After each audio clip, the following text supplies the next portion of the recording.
Why was Italy so ineffective in World War II? They dreamed of empire, but stumbled into disaster. Old weapons, bad leadership, broken morale. How did Italy's grand ambitions fall apart so quickly in World War II? Italy entered World War II with grand ambitions, envisioning a new Roman Empire, but dreams met harsh realities on the battlefield. Spanning multiple fronts, Italy's military was stretched thin, lacking the resources and modern equipment needed for sustained warfare.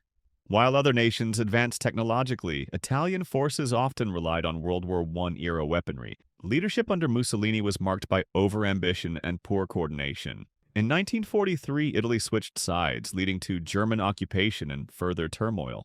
In the end, Italy's failure wasn't just on the battlefield.